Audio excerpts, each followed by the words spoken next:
வணக்கம் என்பா. இன்றைக்கி நம்ம எந்த படத்தை பார்க்க போகிறோன்னா மதராசிங்க. அந்த படம் இந்த மாதம் 5ஆம் தேதி கொஞ்சம் ரிலீஸ் ஆகிருக்குதுங்க. இந்த படம் ஒரு அதிரடி த்ரில்லர் படம் பாருங்க. இந்த படத்தை இயக்கியவர் ஏஆர் முருகதாஸுங்க. இந்த படத்தை திரைக்கதை எழுதியவர் ஏஆர் முருகதாஸுங்க. தயாரித்தவர் என் ஸ்ரீ லட்சுமி பிரசாத். ஒளிப்பதிவு சுதீப் இளமோன். திருத்தியவர் சேகர் பிரசாத். இசையமைத்தவர் அனிருத் ரவிச்சந்தர். தயாரிப்பு நிறுவனம் ஸ்ரீ லட்சுமி திரைப்படங்கள். இயக்க நேரம் 168 நிமிடங்கள். நாடு இந்தியா, மொழி தமிழ். பட்ஜெட் 180 கோடிங்க. சிவகார்த்திகேயன் கதாநாயகனாக நடிக்கும் 23வது படம் என்பதால் இந்த படம் SK23 என்ற தற்காலிக தலைப்பில் செப்டம்பர் 2023 அதிகாரப்பூர்வமாக அறிவிக்கப்பட்டதுங்க. மேலும் அதிகாரப்பூர்வ தலைப்பில் பிப்ரவரி 2025 வெளியிடப்பட்டதுங்க. சென்னை மற்றும் பாண்டிச்சேரி உள்ளிட்ட இடங்களில் பிப்ரவரி 2024 மே 2025 வரை முதன்மை படப்பிடிப்பு நடந்ததுங்க. இந்த திரைப்படம் விமர்சகர்களிடமிருந்து கலவையான மற்றும் நேர்மறையான விமர்சனங்களை பெற்றதுங்க. அவர்கள் முன்னணி நடிகர்களின் நடிப்பு மற்றும் சண்டை காட்சிகளை பாராட்டினர். அதே நேரத்தில் யூகிக்கக்கூடிய கதைகளும் மற்றும் சீரற்ற திரைக்கதை விமர்சனங்களை பெற்றதுங்க. நடிகர்கள் ரகுராமாக சிவகார்த்திகேயன், மாலதியாக ருக்மணி வசந்த், விராட் வேடத்தில் வித்யுத் ஜம்வால், பிரேமாக பிஜி மேனன், மாலதியின் தங்கையாக மோனிஷா விஜய், சந்தீப் பிரேம்நாத்தாக விக்ரநாத், சீரக்காக சிபிர் கல்லறக்கல், ரகுவால் மீட்கப்பட்ட நபராக பிரேம்குமார், ரகுவின் சகோதரனாக சஞ்சய், ரகுவால் மாணவியாக சச்சனா நமிதாஸ், இன்ஸ்பெக்டர் மணிகண்டனாக ஆடுகம் நரேன், டாக்டர் ஆனந்தாக தலைவாசல் விஜய், ரகுவின் அத்தையாக வினோதினி வைத்தியநாதன், ரகுவின் தாத்தாவாக சந்தான பாரதி, NIA குழு உறுப்பினராக ஸ்ரீ ரித்விக், ரகுவின் மாயான தந்தையாக ஜே லிவிங்ஸ்டன், விராட்டின் உதவியாளராக குருபரன் கார்த்திகேயன், ரகசிய NIA குழு உறுப்பினராக சித்தார்த்தா சங்கர், பொது நபராக ஏஆர் முருகதாஸ் சிறப்பு தோற்றம். தயாரிப்பு வளர்ச்சி. டிசம்பர் 2020 இயக்குனர் ஏஆர் முருகதாஸ் சிவகார்த்திகேயனை சந்தித்து சாத்தியமான ஒத்துழைப்பை குறித்து விவாதித்ததாகவும் கூறப்படுகிறது. படம் குறித்து எந்த புதுப்பிப்பும் முன்னேறாத நிலையில் 2023 தயாரிப்பு தொடங்க என்று தெரிவிக்கப்பட்டது. ஏனெனில் சிவகார்த்திகேயன் தனது முந்தைய பெரும்பாலான பணிகளை முடித்துவிட்டார். 2023 முருகதாஸின் தயாரிப்பு முயற்சியின் ஆடியோ வெளியீட்டு விழாவில் இயக்குனருடனான தனது ஒத்துழைப்பை குறித்து சிவகார்த்திகேயன் சூசகமாக கூறினார். அதே நேரத்தில் முருகதாஸ் அந்த மாத இறுதியில் இந்த திட்டத்தை அதிகாரப்பூர்வமாக உறுதிப்படுத்தினார். இந்த திட்டத்திற்கு ஸ்ரீ லட்சுமி மூவிஸ் கீழ் என் ஸ்ரீ லட்சுமி பிரசாத் நிதியுதவி செய்கிறார். ஏனெனில் இந்த நிறுவனம் முன்பு தெலுங்கு மற்றும் தமிழ் படங்களை விநியோகித்திருந்தது. முருகதாஸின் பிறந்த நாளுடன் இணைந்து நிறுவனம் செப்டம்பர் 25ஆம் தேதி 2023 அன்று ஒருபோது அறிவிப்பை வெளியிட்டது. தற்காலிகமாக SK23 என்று பெயரிடப்பட்டது. மேலும் அதிகாரப்பூர்வ தலைப்பு மதராசி பிப்ரவரி 14ஆம் தேதி 2025 சிவகார்த்திகேயன் பிறந்த நாளுடன் இணைந்து அறிவிக்கப்பட்டது. பின்னர் கூடுதலாக சேர்க்கப்பட்டது. இது மதராசி என்று இறுதி தலைப்பு மாறியது. முன் தயாரிப்பு. இந்த திட்டம் சிவகார்த்திகேயன் மற்றும் முருகதாஸ் இணைந்து தமிழில் அறிமுகமான மெரினா 2012 படத்திற்கு பிறகு முருகதாஸ் முன்பு சிவகார்த்திகேயன் நடித்த மான் கராத்தே 2014 தயாரிப்பாளராகவும் இணை எழுத்தாளராகவும் பணியாற்றினார். ஆனால் நடிகர் துறையில் நுழைவதற்கு முன்பு முருகதாஸ் இயக்கிய 7ஆம் அறிவு 2011 படத்திற்கு இயக்குனரின் தயாரிப்பு முயற்சியான எங்கேயும் இப்போது படத்திற்கு ஆடியோ வெளியீட்டு விழாவை அதே ஆண்டில் இதே போன்ற நிகழ்வில் தொகுத்து வழங்கினார். ஆகஸ்ட் 2025 7 அல்லது 8 ஆண்டுகளுக்கு முன்பு தான் ஸ்கிரிப்டை எழுதியதாக முருகதாஸ் வெளிப்படுத்தினார். மேலும் அது கொஞ்சம் ஒரு சாயகனுக்காக வழங்கப்பட்டது, ஆனால் அது நிறைவேறவில்லை. முருகதாஸ் ஆரம்பத்தில் விரிவான காட்சி விளைவுகளை உள்ளடக்கிய ஒரு இந்தி படத்தை இயக்க திட்டமிட்டிருந்தார். மேலும் ஒரு கிராபிக்ஸ் ஸ்டுடியோ இந்த திட்டத்திற்கு நிதி அளிப்பதாக அறிவிக்கப்பட்டது. இருப்பினும் பிறகு பல படங்கள் திரையங்களில் சரியாக இயங்காததால் இந்தி திரைப்படம் துறை நிதி நெருக்கடியை எதிர்கொண்டதால் அவர் அந்த திட்டங்களை ரத்து செய்துவிட்டு அதற்கு பதிலாக சிவகார்த்திகேயனுக்காக எழுதப்பட்ட கதையை மீண்டும் ஒருமுறை தேர்ந்தெடுத்தார். அன்று சென்னையில் உள்ள ஒரு ஸ்டுடியோவில் படத்தின் நடிகர்கள் மற்றும் குழுவினரின் முன்னிலையில் ஒரு முகிரத் பூஜை நடைபெற்றது.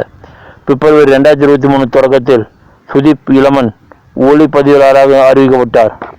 அவர் முக்கியமாக மலையாள சினிமாவில் பணிபுரிவதால் இந்த தமிழ் சினிமாவில் அவரது முதல் படமாகும். கத்தி 2014 மற்றும் தர்பார் படங்களுக்கு பிறகு முருகதாசுடன் அவரது 3வது படமான சிவகார்த்திகேயன் தனது உடல் மொழியை மாற்ற நடிப்பு பயிற்சியாளர் ராஜேஷ் பாலச்சந்திரனுடன் ஒரு பட்டறை நடத்தினார். 200 கோடி பட்ஜெட்டில் தயாரிக்கப்பட்டதாக கூறப்படுகிறது. சிவகார்த்திகேயன் மற்றும் முருகதாஸின் சம்பள முறையே 40 கோடி மற்றும் 50 கோடி என்று கூறப்படுகிறது. தயாரிப்புக்கு பிந்தைய பணிகள். படத்திற்கான காட்சி விளைவுகளை Knack Studios, Lorven Studios, Basanth Group, Phantom X மற்றும் பீஸ்ட் பெல்ஸ் வழங்குகின்றன.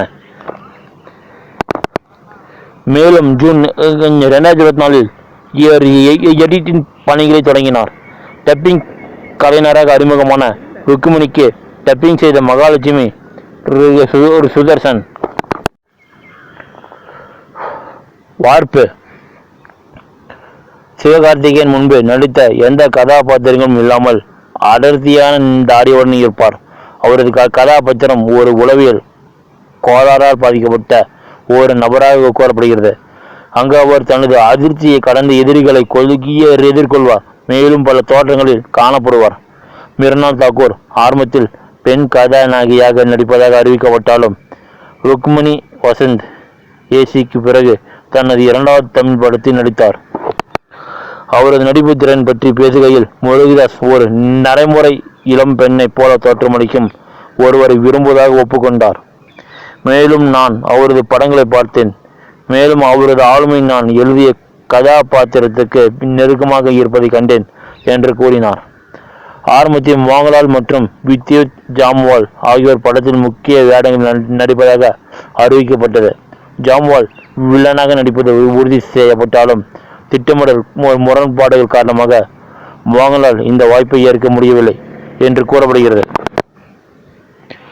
ஜாம்வால் தனது காசி வெளியேறின திரைப்படம் அஞ்சான் 2014 11 ஆண்டுகளுக்கு பிறகு தமிழ் சினிமாவுக்கு திரும்புவதை இந்த படம் குறிக்கிறது.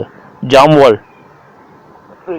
ஸ்கிரிப்ட் அல்லது கதையை கேட்பதற்கு முன்பு படத்தின் ஒரு பகுதியாக நடிக்க ஒப்புக்கொண்டதாக முருகதாஸ் கூறினார். மோகன்லாலுக்கு பதிலாக பிஜி மேனன் நடிகர்களின் ஒரு பகுதியாக அறிவிக்கப்பட்டார். இது போர்க்களம் 2010 முதல் 15 ஆண்டுகளுக்கு பிறகு தமிழ் சினிமாவுக்கு திரும்புவதை குறிக்கிறது. விக்ராந்த் மற்றும் சிபிர் கல்லர்கள் ஆகியோரும் நடிகர்களின் ஒரு பகுதியாக இருப்பதை உறுதி செய்யப்பட்டது. அரண்மனை 4 2024 படத்தில் குழந்தை நட்சத்திரமாக நடித்த சஞ்சய் ஒரு நேர்காணலில் சிவகார்த்திகேயனின் கதாபாத்திரத்தின் தம்பியாக நடிப்பதாக தெரிவித்தார்.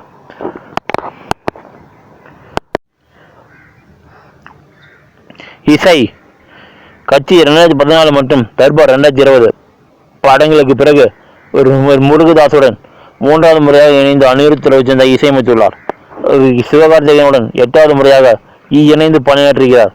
ஆடியோ உரிமைகளை ஜங்லி மியூசிக் வாங்கியது. முதல் தனிப்பாடலான சலமலா ஜூலை 30ஆம் தேதி 2025 வெளியிடப்பட்டது. 2வது வீடியோ தனிப்பாடலான வாலியரேன் ஆகஸ்ட் 23ஆம் தேதி 2025 வெளியிடப்பட்டது. ஆடியோ வெளியீட்டு நிகழ்வு ஆகஸ்ட் 20ஆம் தேதி அன்று சென்னையில் நடைபெற்றது. இந்த ஆல்பம் 3 நாட்களுக்கு பிறகு கணேச சதுர்த்தியின் போது ஸ்ட்ரீமிங் தளங்களில் வெளியிடப்பட்டது. வரவேற்பு. விமர்சன ரீதியான பதில். மதராசி திரைப்படம் விமர்சகர்களிடமிருந்து கலவையான மற்றும் நேர்மறையான விமர்சனங்களை பெற்றது. அவர்கள் முன்னணி நடிகர்களின் வலுவான நடிப்பு மற்றும் சண்டை காட்சிகளை பாராட்டினர். அதே நேரத்தில் யுகிக்கக்கூடிய கதைகள் மற்றும் சீரற்ற திரைக்கதை விமர்சனங்களை பெற்றது. பல விமர்சகர்கள் இந்த படத்தை முருகதாஸின் சமீபத்திய ஆண்டுகளில் மிகவும் வலிமையான படைப்பு என்று வர்ணித்தனர். இது அவரது ஆரம்ப நாட்களின் தரம் மற்றும் பாணியுடன் ஒப்பிடுகிறது. சிவகார்த்திகேயன் ஒரு அதிர்ச்சி நிறைந்த ஆனால் அதிகாரம் பெற்ற ஹீரோவாக நடிக்கிறார்.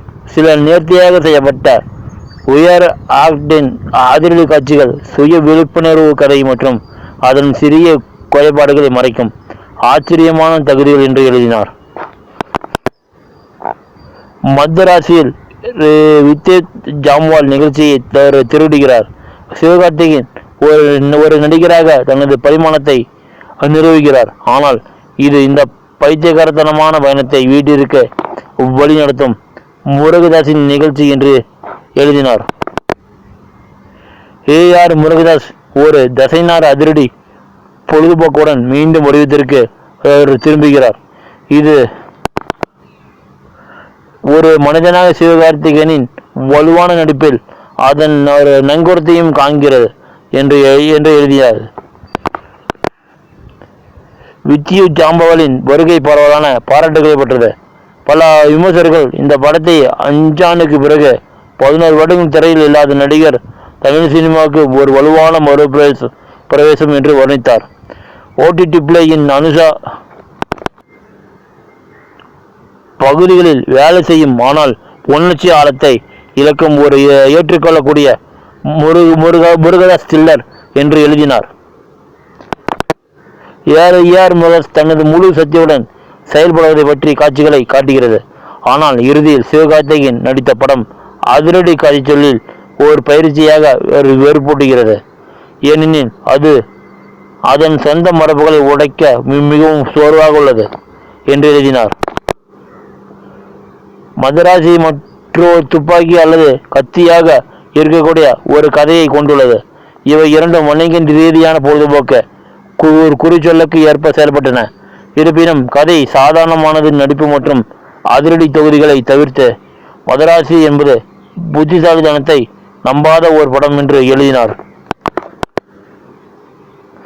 மேலும் மதராசி சிவகார்த்திகேயனின் ரசிகர்களுக்கு அவரது நகைச்சுவை நேரம் மற்றும் வசீகரத்திற்கு மட்டுமே என்று எழுதினார். மதராசி ஒரு பரபரப்பான அதிரடி பொழுதுபோக்கு ஒரு சுருக்கமான சினிமா உச்சங்களை வழங்குகிறது. ஆனால் உணர்ச்சி மற்றும் கதை ஆழம் இல்லை.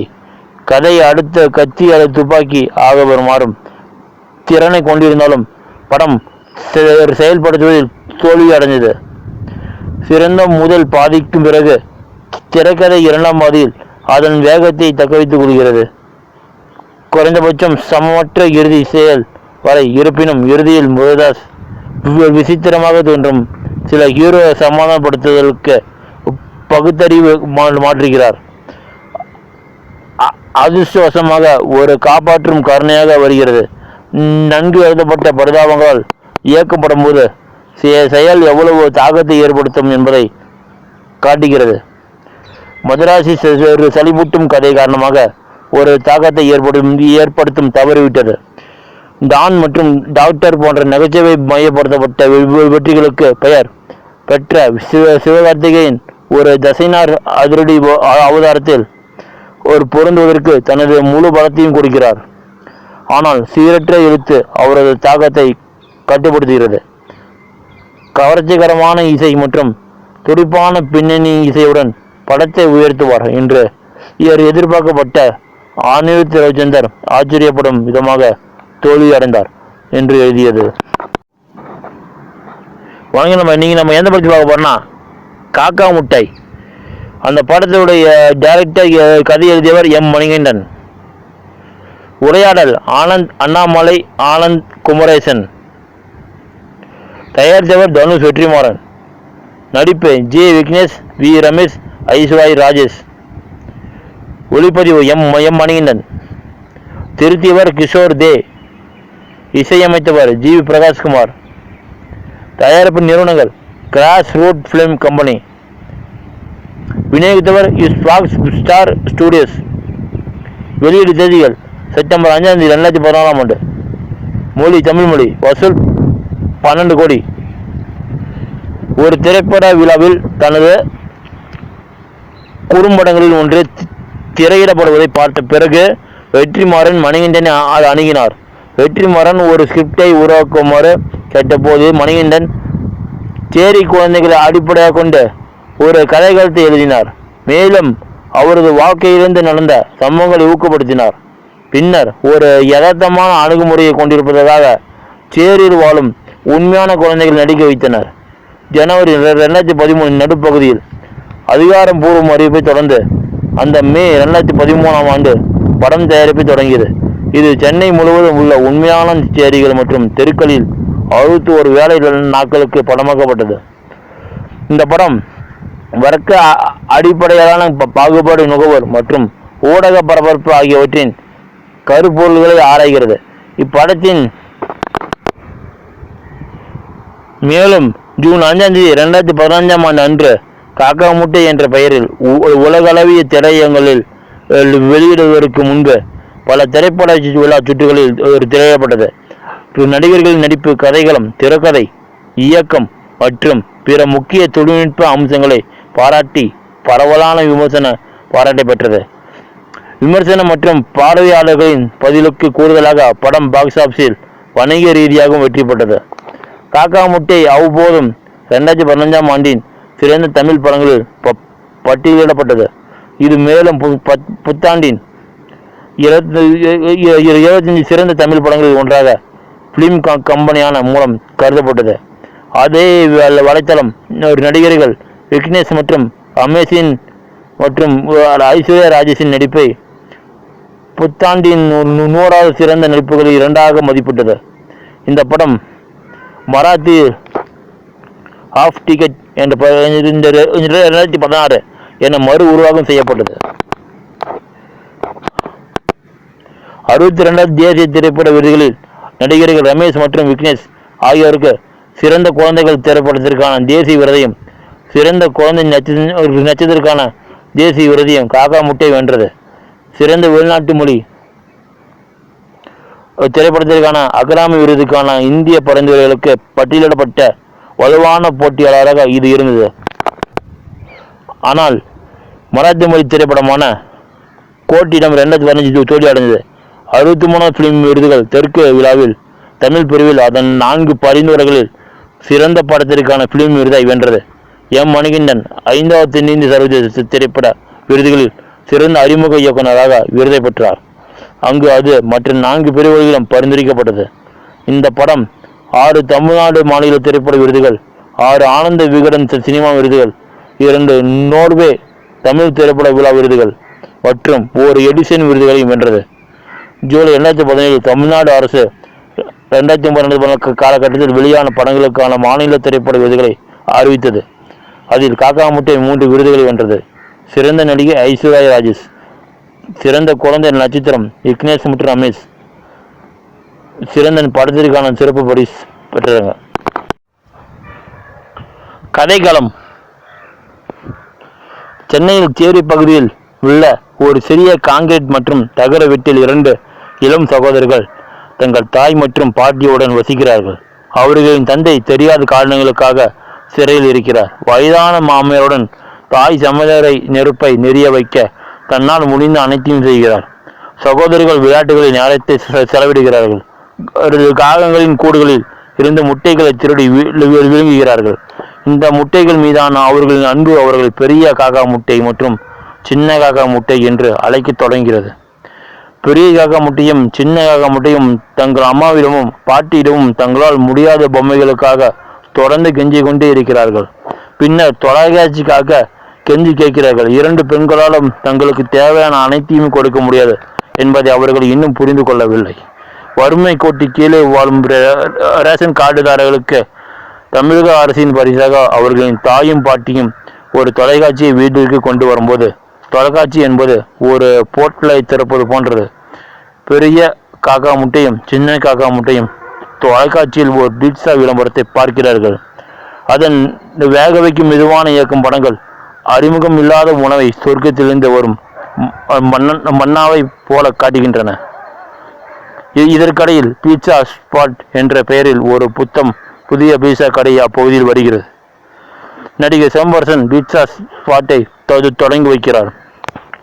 இது பீட்சா ஸ்பாட்டில் பீட்சாவை ருசித்த போது நடிகர் சிலம்பரசனின் முகத்தில் தோன்றிய இன்பத்தை நினைவு கூர்ந்து பெரிய காக்கா முட்டை மற்றும் சின்ன காக்கா முட்டை அதன் பிறகு பீட்சா ஸ்பாட்டில் பீட்சாவை முதன்முறையில் ருசிப்பதை தவிர வேறு எதையும் நினைக்கவில்லை. பெரிய காக்கா முட்டையும் சின்ன காக்கா முட்டையும் காலையில் ரயில் தண்டவாளத்திற்கு சென்று சரக்கு ரயில்களில் இருந்து விழும் கரியை சேகரிக்கிறார்கள். அவர்கள் ஒரு பழைய உலோக கடையில் கரியை விற்று தங்கள் கஷ்டத்திற்கு பணம் பெறுகிறார்கள். வழக்கமாக அவர்கள் பணத்தை தங்கள் தாயிடம் ஒப்படைக்கிறார்கள். அவர் தனது கணவரை சிறையிலிருந்து விடுவிக்க தங்கள் வழக்கறிஞருக்கு பணம் செலுத்துவதற்காக சேமிக்கிறார். ஆனால் பெரிய காக்கா முட்டையும் சின்ன காக்கா முட்டையும் பீட்சாவின் விலையை அறிந்தவுடன் அவர்கள் பணத்தை தங்களுக்காக சேமிக்க தொடங்குகிறார்கள். வெளியே விளையாடியதிலிருந்து அவர்கள் எந்த கரியை சேகரிக்கவில்லை என்று தங்கள் தாயிடம் போய் சொல்கிறார்கள். பெரிய காக்கா முட்டையும் சின்ன காக்கா முட்டையும் பீட்சா வாங்க தேவையான 300 ரூபாய் சேமிப்பதில் வெற்றி பெறுகிறார்கள். ஆனால் பீட்சா ஸ்பாட்டின் வாட்ச்மேன் அவர்களை அனுப்பி வைக்கிறார். ஏனெனில் அவர்கள் உள்ளூர் குடிவாசிகள் என்பதை இதை பிரதிபலிக்கிறது. சிறுவர்கள் இந்த கதையை ரயில்வேயில் லைன்மேனாக பணிபுரியும் தங்கள் நண்பர் பலர் சத்தியிலும் கூறுகிறார்கள். மக்கள் துணிகளுக்கு அதிக முக்கியத்துவம் கொடுப்பதாக பலரசம் அவர்களிடம் கூறுகிறார்.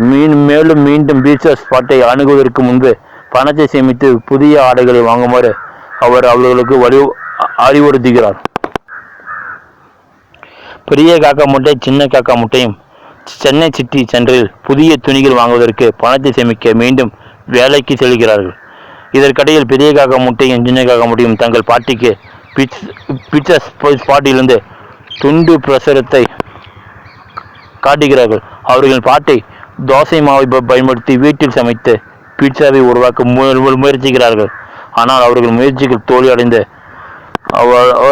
அவமதிக்கிறார்கள்.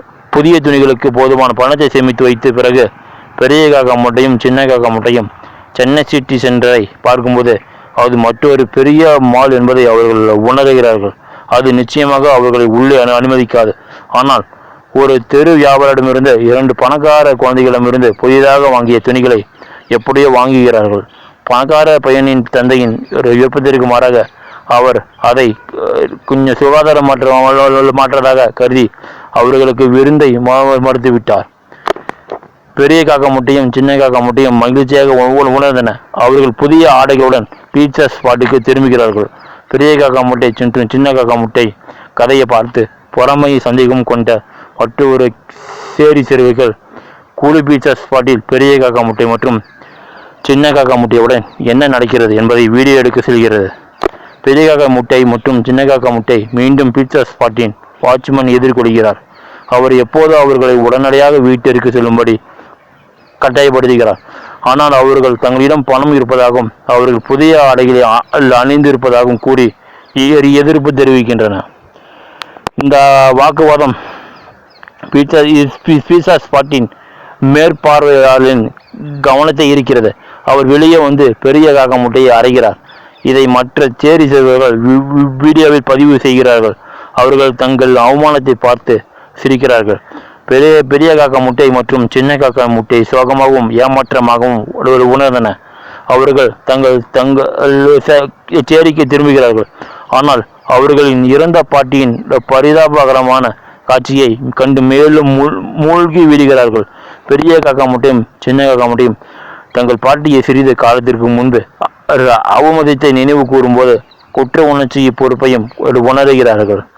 குடிசை பகுதியில் ஒரு நைனாவும் அவரது நண்பரும் பெரிய காக்கா முட்டையை பீட்சா ஸ்பாட்டின் மேற்பார்வையாளர் அறையும் வீடியோவை பார்த்து கொண்டிருந்தனர். அவர்கள் பீட்சா ஸ்பாட்டின் உரிமையாளரை வீடியோவை ஊடகங்களுக்கு வெளியிடுமாறு மிரட்டி பணம் சம்பாதிக்க முயற்சிக்கின்றனர். பீட்சா ஸ்பாட்டின் மேற்பார்வையாளர் குழந்தைகளுக்கு எதிரான பாகுபாடு மற்றும் வன்முறையால் அரசாங்கத்தால் சிறையில் அடைக்கப்படலாம் மற்றும் பீட்சா ஸ்பாட்டிற்கு சீர் வைக்கப்படலாம் என்பதை இது ஒரு வீடியோ வெளியிடுவதற்காக நயனாக்கும் அவரது நண்பர் பணம் சம்பாதிக்க நம்பிக்கையில் அதை ஊடகங்களுக்கு வெளியிடுகிறார். வழங்கப்படும் பெரிய தொகையை அறியாமல் இது பீட்சா ஸ்பாட்டின் உரிமையாளரிடையே பதற்றத்தை ஏற்படுத்துகிறது. இறுதியில் பெரிய காக்கா முட்டை மற்றும் சின்ன காக்கா முட்டையிடம் அவர் பகிரங்கமாக மன்னிப்பு கேட்க முடிவு செய்கிறார். பீட்சா ஸ்பாட்டின் தொடக்க விழாவில் நடிகர் சிலம்பரசன் அவர் வரவேற்கப்படுவதை நினைவூட்டும் வகையில் சிவப்பு கம்பளத்தில் பெரிய காக்கா முட்டை மற்றும் சின்ன காக்கா முட்டை பீட்சா ஸ்பாட்டிற்கு வரவேற்கப்படுகிறார்கள். பீட்சா ஸ்பாட்டின் உரிமையாளர் அவர்களுக்கு வாழ்நாள் முழுவதும் இலவச பீட்சாக்களை உறுதியளிக்கிறார்.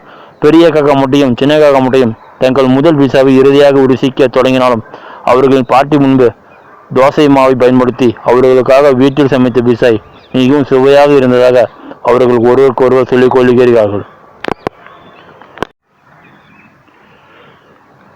நடிகர்கள் பெரிய காக்கா முட்டையாக ஜி விக்னேஷ், சின்ன காக்கா முட்டையாக வி ரமேஷ், பெரிய காக்கா முட்டையாக ஐஸ்வர்யா ராஜேஷ், சின்ன காக்கா முட்டையாக அம்மாவாக நடித்துள்ளனர். பெரிய காக்கா முட்டையின் தந்தையாக நிவாஸ் ஆதித்தனும் சின்ன காக்கா முட்டையின் தந்தையாக நடித்துள்ளனர். பெரிய காக்கா முட்டையாக சாந்திமணி மற்றும் சின்ன காக்கா முட்டை பாட்டி. சிதம்பரமாக பாபு ஆண்டனி, பாலரசமாக ஜோ மல்லூரி, நயனாவாக ரமேஷ் திலக், நயனாவின் நண்பராக யோகி பாபு, காவல் அதிகாரியாக வழக்கு என் முத்துராமன், பீட்சா ஸ்பாட்டின் மேற்பார்வையாளராக வேட்டை முத்துக்குமார், குடிகாரனாக RSB அறிவுரகன் ராஜசேகர், சிதம்பரத்தின் உதவியாளராக கிருஷ்ணமூர்த்தி, பாவாடையா விஜயமுத்து, பாவாடாவின் மனைவியாக சுமதிஜி, சிலம்பரசன் ஒரு சிறப்பு தோற்றத்தில் அவராகவே. தயாரிப்புங்க முன்னாள் திருமணம் புகைப்படம் கலைஞரான எம் மணிகண்டன் 2010ஆம் ஆண்டின் பிற்பகுதியில் விண்ட் என்ற குறும்படத்தை இயக்கியிருந்தார். முதன்மையாக இந்த படத்தில் அவரது ஒளிப்பதிவுக்காக இது சினிமா ஆர்வலர்கள் மற்றும் பிற பிரபலங்களால் விமர்சன ரீதியாக பாராட்டப்பட்டது. மேலும் அவர் ஒரு திரைப்பட விழாவில் திரையிடப்பட்ட போது இயக்குனர் வெற்றிமாறனின் கவனத்தையும் ஈர்த்தது. அங்கு அவர் ஒரு நடுவர் உறுப்பினராக இருந்தார். வெற்றிமாறன் தனிப்பட்ட முறையில் மணிகண்டனை அணுகி தனது பிற எதிர்கால திரைப்பட திட்டங்களை பற்றி கேட்டார். அங்கு மணிகண்டன் சேரி குழந்தைகள் மற்றும் அதன் சமத்தை பற்றிய ஒரு கதையை விவரித்தார்.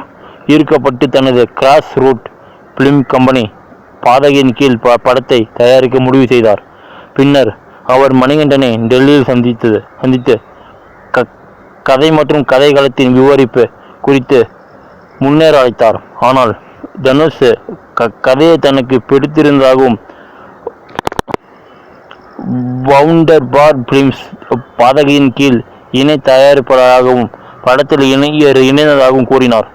கதைகளும் ஒரு கலை அணுகுமுறையை கொண்டுள்ளது என்றும்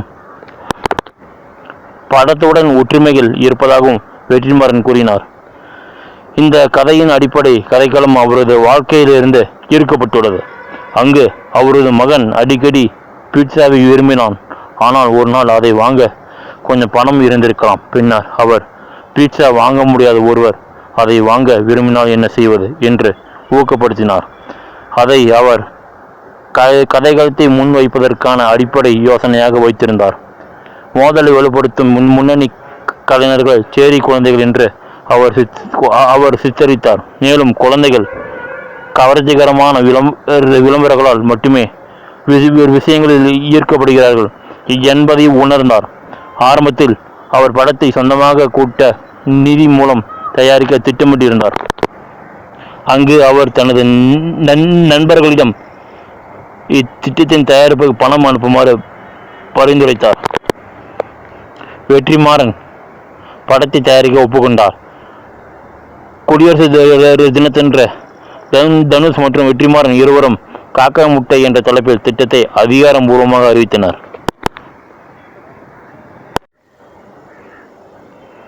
நடிகர் தேர்வு மற்றும் படப்பிடிப்பு.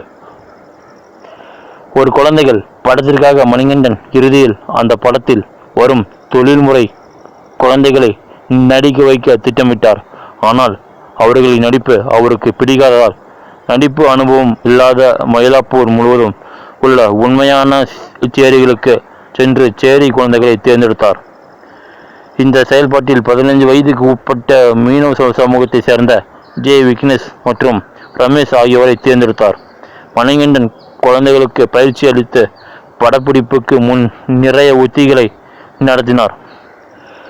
இறுதியில் படப்பிடிப்பின் போது இருவரும் அடிக்கடி ஒருவருக்கொருவர் சண்டையிடுவார்கள். ஆனால் திரையில் அவர்கள் சகோதரர்கள் போல தெரிவார்கள் என்று அவர் கூறினார். குழந்தைகள் முன்னணி கதாநாயகர்களாக நடிப்பார்கள் என்றும் வழக்கமான ஆண் அல்லது பெண் கதாபாத்திரங்கள் இல்லை என்றும் அவர் கூறினார். உடன்பிறப்புகளின் தாயாக நடிக்க ஐஸ்வர்யா ராஜேஷ் ஒப்பந்தம் செய்யப்பட்டார். தனது தொழில் வாழ்க்கையின் ஆரம்ப கட்டத்தில் அம்மா வேடத்தில் நடிக்க முதலில் அவர் மிகவும் தயங்கினார். ஆனால் அவரது பண்ணையார் பத்மினியும் இணை நடிகர் விஜய் சேதுபதியிடம் ஆலோசனை கேட்ட பிறகு அவர் படத்தில் நடிக்க முடிவு செய்தார். தயாரிப்பாளர் வெற்றிமாறன் ஆரம்பத்தில் ஐஸ்வர்யா ராஜேஷ் நடிக்க வைப்பதில் சந்தேகம் கொண்டிருந்தார். மேலும் சேரிகளில் இருந்து ஒரு உண்மையான தாயை நடிப்பது மிகவும் பொருத்தமாக இருக்கும் என்று நினைத்தார். யோகி பாபு மற்றும் ரமேஷ் ஜிலாக்கு துணை வேடங்களில் தோன்றினர். மணிகண்டன் ஒளிப்பதிவை கையாண்ட போது வெற்றிமாறனின் திட்டங்களில் வழக்கமாக இருந்த கிஷோர் இந்த திரைப்பட எடிட்டராக நியமிக்கப்பட்டார். இது மார்ச் 2013 அவர் இறப்பதற்கு முன்பு எடிட்டரின் கடைசி படைப்புகளில் ஒன்றாக மாறியது. முதன்மை படப்பிடிப்பு மே 2013 இன் பிற்பகுதியில் தொடங்கியது. அங்கு முழு படமும் 61 நாட்களுக்குள் முடிக்கப்படும். ஒரு யதார்த்தமான அணுகுமுறையை கொண்டிருக்க தயாரிப்பாளர்கள் படத்தை முழுவதுமாக சென்னையின் உண்மையான சேரிகளிலும் தெருக்களிலும் படமாக்கின. ஆகஸ்ட் 2013 சிலம்பரசன் படத்தில் ஒரு சிறப்பு தோற்றத்தில் நடிக்க ஒப்புக்கொண்டார்.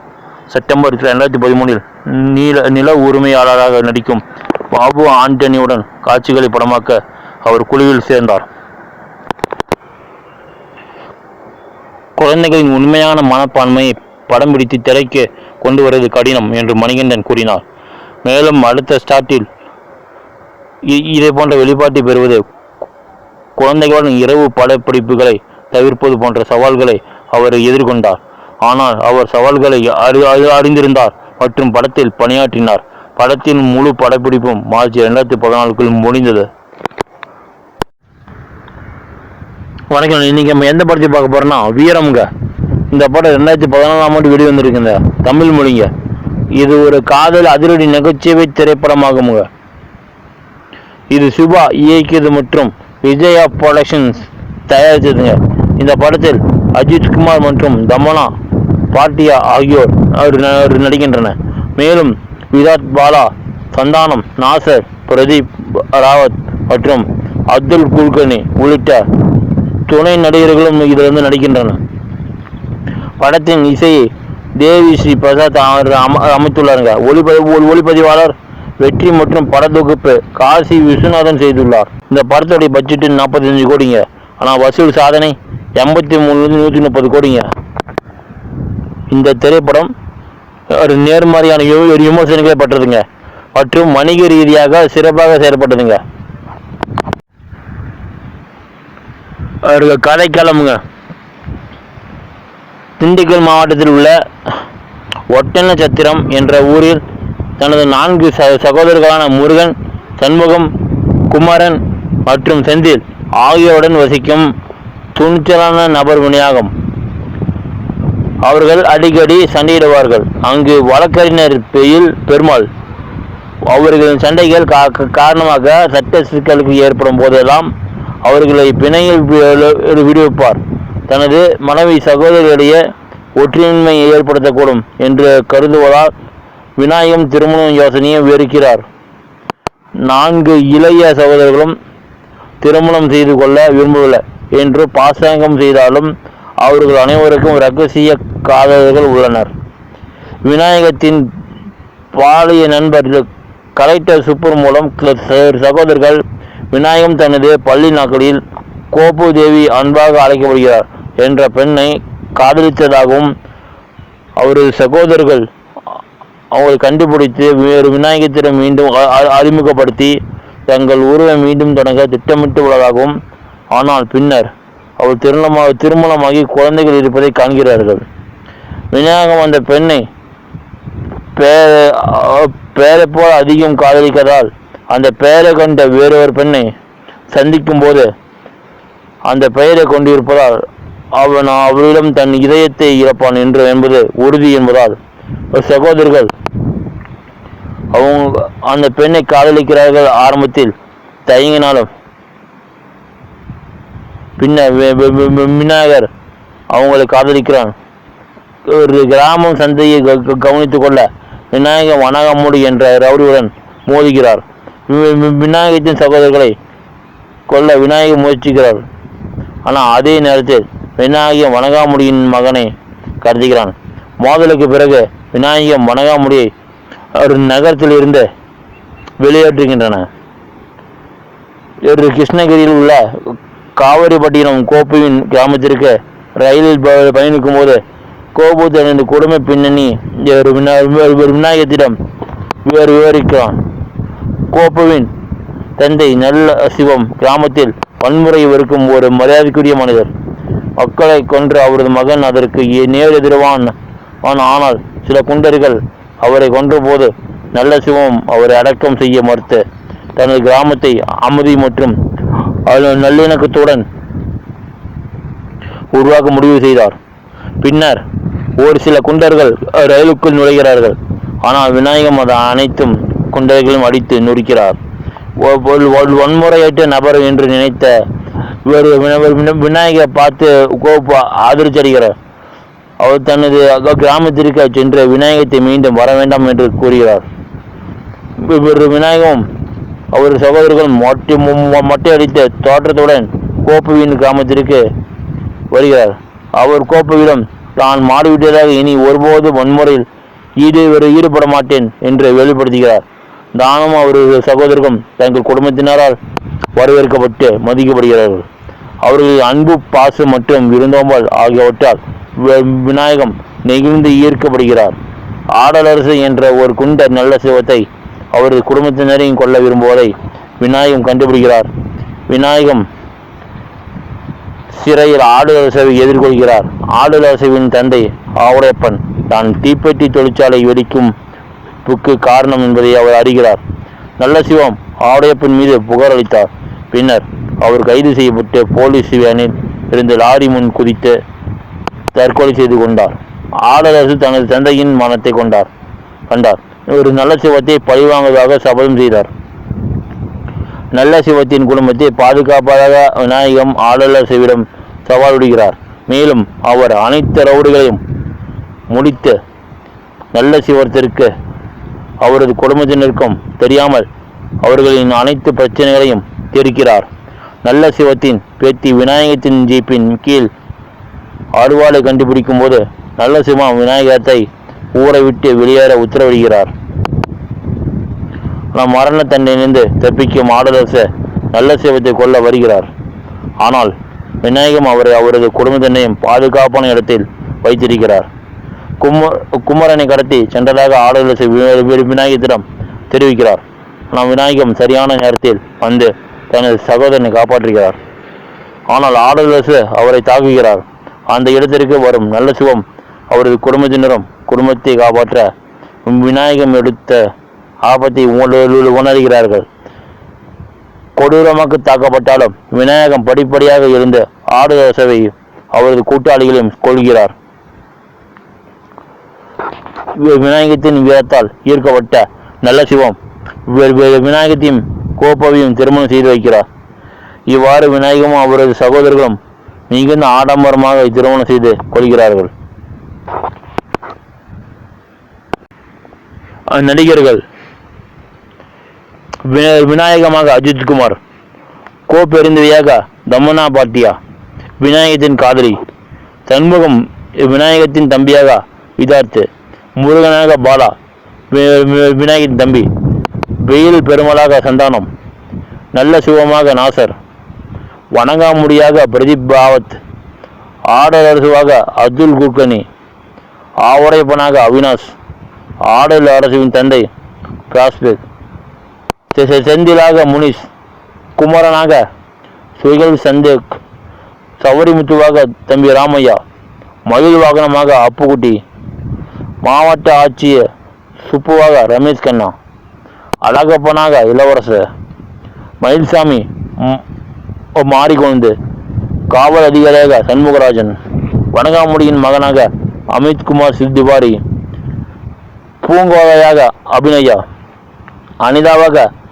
மனோ சித்ரா, சண்பகமாக சுசாக் சுகுமார், அலமிழுவாக வித்யாலக ராமன், சீனியர் கோப்பூர் தேவியாக ரோகிணி அட்டங்கடி, மாவட்ட ஆட்சியின் சுப்புவின் மனைவியாக தேவதர்ஷினி, நல்ல சிவத்தின் மனைவியாக சுமித்ரா கலைராணி, அன்சன் மேனாக ஸ்டாண்டு சில்வா, கல்லூரி பியோனாக கிரேன் மனோகர், பறவை முனியம்மா, நல்ல சிவத்தின் பேத்தியாக யுவினா பார்த்தவி, நல்ல சிவத்தின் மகனாக பவன், பாய் வேடத்தில் பிரியாதாசன், மாணிக்கமாக ஆர்என்ஆர் மனோகர், நல்ல சிவத்தின் தங்கையாக சுஜாதா சிவகுமார், சவரிமுத்துவின் மகளாக அஸ்மிதா சுப்பிரமணியம், ஸ்ரீஜா ரவி ஆசிரியை, உதவியாளராக யோகி பாபு, குருகா உதவியாளராக ஜப்பான்குமார், மீட்பு அசோக்குமாரி, பதிவாக வாழ்க்கையின் முத்துராமன், தொழிலாக கந்தசாமிக்கு வணக்கம். வார்ப்பு அஜித்துடன் இந்த முயற்சியில் 4 இளம் நடிகர்கள் அவரது சகோதரர்களாக தோன்றுவார்கள் என்பது குறிப்பிடத்தக்கது.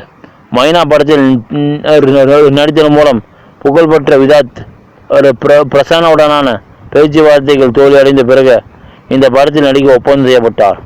முன்னாள் ஃபார்முலா 1 பந்தய வீரர் கருண் சந்தோக்கின் சகோதரர் சுகைல் சந்தோக் நடித்த ஒரு குறும்படத்தை பார்த்து அஜித் ஈர்க்கப்பட்டதை அடுத்து ஒரு பாத்திரத்தில் நடிக்க ஒப்பந்தம் செய்யப்பட்டார். நாங்கள் படத்தில் நடித்த முனிஷ் மற்றும் இயக்குனர் சிவாவின் சகோதரர் பாலா ஆகியோரும் அஜித்தின் சகோதரராக நடிக்க தேர்ந்தெடுக்கப்பட்டனர். சிவாவின் முந்தைய படத்தில் ஒரு முக்கிய வேடத்தில் நடித்த சந்தானமும் இந்த படத்தில் துணை வேடத்தில் நடிக்க தேர்ந்தெடுக்கப்பட்டார். இந்த படத்தில் அஜித்தின் ஜோடியாக தமனா பாட்டியா நடிக்க தேர்ந்தெடுக்கப்பட்டார். இது 3 வருட ஓய்வுக்கு பிறகு தமிழ் படங்களுக்கு மீண்டும் வருகிறார். இந்த படத்தில் இவர் விராத்துக்கும் ஜோடியாக நடிக்க பிசாகா சிங் அணுகப்பட்டார். ஆனால் அவர் மறுத்ததால் தயாரிப்பாளர்கள் மனோ சித்ராவை தேர்ந்தெடுத்தனர். அவர் முன்பு பெயர் தமிழரசி 2010 படத்தில் நடித்தார். அதே நேரத்தில் அபிநயா மற்றொரு முக்கிய வேடத்தில் ஒப்பந்தம் செய்யப்பட்டார். 3வது படத்திற்காக சந்தானத்தின் ஜோடியாக வேறு வித்யாலகா ராமன் ஒப்பந்தம் செய்யப்பட்டார். ஜெயபிரகாஷ் ஜெயராம் மற்றும் ராஜீவ் கோவிந்த பிள்ளை ஆகியோரும் ஆரம்பத்தில் நடிகர்களின் ஒரு பகுதியாக இருப்பதாக தெரிவிக்கப்பட்டது. இருப்பினும் பின்னர் அந்த பத்திரிகை செய்தி அவர்களின் பங்கேற்பை உறுதிப்படுத்தவில்லை. அவினாஷ் வறுமை காரணமாக பழிவாங்கும் எண்ணம் கொண்டவராகவும் தனது சொந்த நலனுக்காக எதையும் செய்ய தயாராகவும் இருக்கும் ஒரு கதாபாத்திரத்தில் நடிக்க ஒப்புக்கொண்டார். பூபதி ராஜா சிவாவுடன் இணைந்து திரைக்கதை எழுதியுள்ளார். பரதன் வசனங்களை எழுதியுள்ளார். கருப்பொருள்கள் மற்றும் தாக்கங்கள். இந்த படத்தின் கதைகளம் ஒரு கிராமத்தில் வசிக்கும் ஒரு துணிச்சலான நபரையும் அவரது 4 தம்பிகளையும் பற்றியது. The Indian Sudheesh. இந்த காட்சிகள் முரட்டுக்காலை 1980, அண்ணாமலை 1992 மற்றும் பாஷா 1995 போன்ற படங்களிலிருந்து ஈர்க்கப்பட்டதாக குறிப்பிட்டார். பாராட்டுகளுங்க. ஏப்ரல் 25, 2015 ஆண்டு விஜய் விருதுகள். பிடித்த படம் வீரம். பிடித்த இயக்குனர் சிவா. பீடித்த ஹீரோ அஜித் குமாருங்க. ஜூன் 26ஆம் தேதி 2015ஆம் ஆண்டு தென்னிந்திய பிலிம்பேர் விருதுகள். சிறந்த நடிகர் அஜித் குமார். விமர்சன வரவேற்பு. இந்த படம் விமர்சகர்களிடமிருந்து நேர்மறையான விமர்சனங்களை பெற்றது. டைம் ஆஃப் இந்தியா 5க்கு 3 நட்சத்திரங்களை வழங்கி எழுதியது. இந்த படம் ஒரு டெம்ப்ளேட் மசாலா படம். ஒரு சூப்பர்மேன் ஹீரோ எப்போதும் அவரை புகழ்ந்த படம். அவரது கூட்டாளிகள் ஒரு அழகான தோற்றமுடைய கதாநாயகி, ஒரு பொங்கி எழும் வில்லன். இதில் தாக்கத்திற்கு இடமில்லை. ஒரு ஹீரோவை வணங்கும் காட்சியிலிருந்து அடுத்த காட்சிக்கு நகர்கிறது மற்றும் நமது உள்ளுணர்வை இலக்காக கொண்டது. கதை அதன் நட்சத்திரத்திற்கு சேவை செய்கிறது, மேலும் அது கதை பற்றி மன்னிப்பு கேட்காது. ரெடிஃப் 5க்கு 2.5 நட்சத்திரங்களை வழங்கியது, மேலும் வீரம் அஜித் ரசிகர்களுக்கு ஒரு விருந்தாகும் என்று கூறியது. 5க்கு 4 நட்சத்திரங்கள் வழங்கியது சீஃப். இதை மாஸ்டர் என்டர்டெயின்மெண்ட் என்று கூறி, இந்த படம் முக்கியமாக அஜித்தின் கவர்ச்சி மற்றும் சிவாபாவின் ஸ்கிரிப்ட் காரணமாக செயல்படுகிறது. இது ஒரு ஃபார்முலா படம். இது அத்தியாவசிய மசாலா சரியான முன்மொழியில் சரியாக கலக்கப்பட்டுள்ளது. ஒட்டுமொத்தமாக வீரம் ஒரு சுவாரஸ்யமான வேடிக்கையான சவாரி. தி இந்துவின் பரத்வாஜ் ரங்கன் எழுதினார். 5 சகோதரர்களை கொண்ட ஒரு குடும்பம், 3 தலைமுறைகளை சேர்ந்த ஒரு பிரதிநிதிகளை கொண்ட மற்றொரு குடும்பம், அண்ணன் தம்பி உணர்வு, அம்மா உணர்வு, அப்பா உணர்வு, இவை அனைத்திற்கும் நடுவில் ஒரு பெரிய நட்சத்திரம் தனது ரசிகர்களுக்கு அவர்கள் விரும்புவதை கொடுக்கிறார். ஃபார்சி மற்றும் விக்ரமன் ஒரு மாஸ் மசாலா படத்தை இணைந்து பணியாற்றினால் அது சிவாவின் வீரம் போல் தோற்றமளிக்கும்.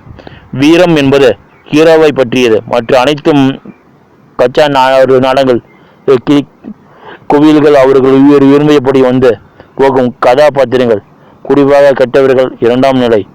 பெங்களூர் மிரர் 5க்கு 3.5 கொடுத்து அதை தலாவின் ரசிகர்களுக்கு ஒரு திருவிழா பட்டாசு என்று அழைத்தது. சூழலாக நீளமாக 2ஆம் பாதியுடன் சற்று தொய்வாக இருக்கும் வீரம் அஜித்தை அனைத்து வானவேடிகளுடன் முழுவீச்சில் கொண்டுள்ளது. அஜித்தின் ரசிகர்கள் அவரது ஒற்றை நபர் இடிப்பு அணியின் நிகழ்ச்சியால் மயங்கி சத்தியம் செய்யலாம். இது ஹல்க் ஆர்னால்ட் ஸ்வார்ஸ்நெகரை கூட வேறு வெக்கப்பட வைக்கும். மீதமுள்ளவர்களுக்கு இது விலகி இருப்பது ஒரு மேட்னி மசாலா என்று டெக்கான் ஆல்டஸ் எழுதியது. 2.5 நட்சத்திரங்கள் வழங்கியது. மேலும் வீரம் ஒரு சிறந்த உதாரணம். இது அஜித்தை உயர்த்துகிறது மற்றும் மீதமுள்ள குழு நடிகர்களையும் பின்தங்கி வைக்கிறது. இந்த படம் அஜித்துக்கு அர்ப்பணிக்கப்பட்டுள்ளது. அவர் தனது பாத்திரத்தில் எப்போதும் போலவே கவர்ச்சிகரமானவர். இருப்பினும் ஒரு துர்சவசமாக அவர் ஒரு வலுவான திரைக்கதையால் பூர்த்தி செய்யப்படவில்லை. வசூல். வீரம் திரைப்படம் அதன் முதல் 10 நாட்களில் 34.25 கோடி வசூலித்தது. மேலும் அதன் திரையரங்க ஓட்டம் முழுவதும் விநியோகம். தமிழகம் முழுவதும் வீரம் படத்தை பல்வேறு தரப்பினர் விநியோகம் செய்தனர். சென்னையில் ஸ்ரீ தேனண்டா பிலிம்ஸ், NSC பகுதியில் ஸ்ரீ தேனண்டா பிலிம்ஸ், TT திருச்சி மற்றும் Thanjavur, green screens MR Madurai, Ramanathapuram, கோபுரம் பிலிம்ஸ் மற்றும் TK தேனண்டா பிலிம்ஸ், வேந்தர் மூவிஸ் இப்படத்தை கோயம்புத்தூர் மற்றும் சுற்றுப்புறங்களில் வேல் பிலிம்ஸ் மூலமாக, சேலம் மற்றும் சுற்றுப்புறங்களில் ஜி பிலிம்ஸ் மூலமாக வெளியிட்டது. வெளியீட்டு 2013 நவம்பர் 7ஆம் தேதி அன்று முதல் பார்வை டீசர் வெளியிடப்பட்டது. 2வது டீசர் டிசம்பர் 5ஆம் தேதி 2013 ஆண்டு அன்று என்ன நான் சொல்வது என்ற வசனத்துடன் வெளியிடப்பட்டது. சன் டிவி வாங்கியதுங்க. மத்திய திரைப்பட சான்றிதழ் வாரியம் படத்திற்கு யூ சான்றிதழ் வழங்கியதுங்க. இந்த படம் தமிழ்நாட்டில் 400 திரையுலகிலும், கேரளாவில் 120 திரையுலகிலும், கர்நாடகாவில் 50 திரையுலகிலும், வெளிநாடுகளில் 220 திரையுலகிலும் வெளியிடப்பட்டதுங்க.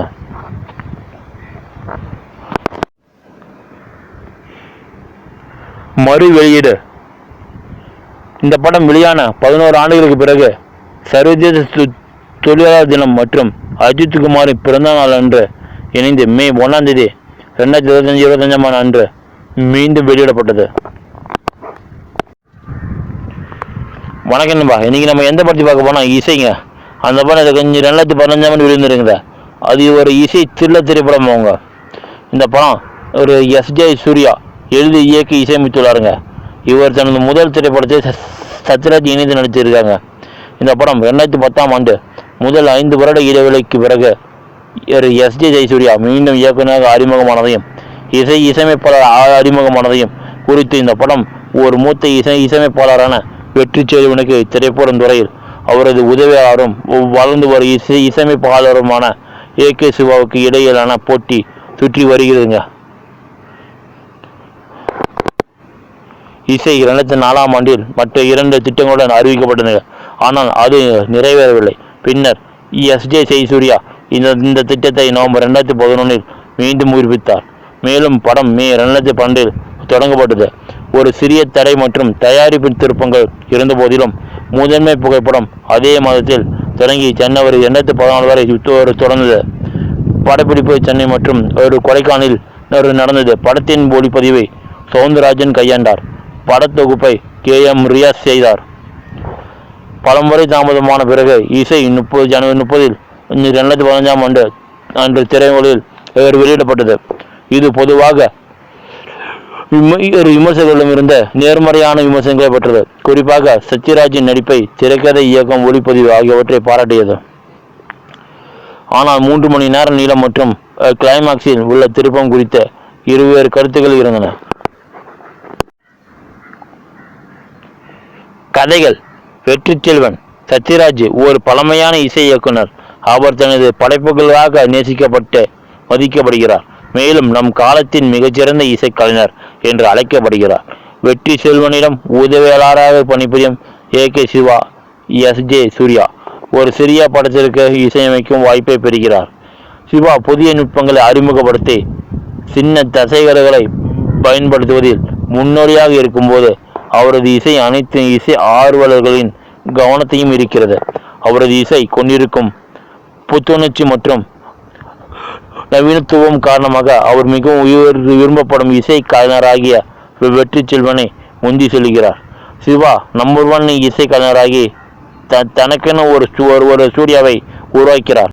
வெற்றி செல்வன் தனது உண்மையான மனநோயாளி வடிவத்தை காட்டுகிறார். வெற்றி செல்வன் சிவாவை எப்படியாவது வீழ்த்த முடிவு செய்கிறார்.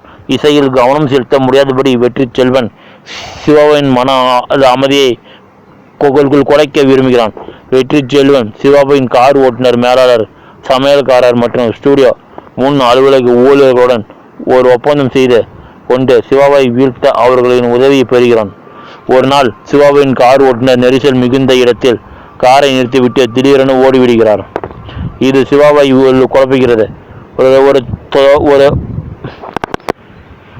தொடர்ச்சியான அகாரான சத்தத்தால் அவர் கலக்கமடைகிறார். சிவாவின் மேலாளரும் நடக்காத சில போலி சம்பவங்களையும் கூறி அவரை குழப்புகிறார்.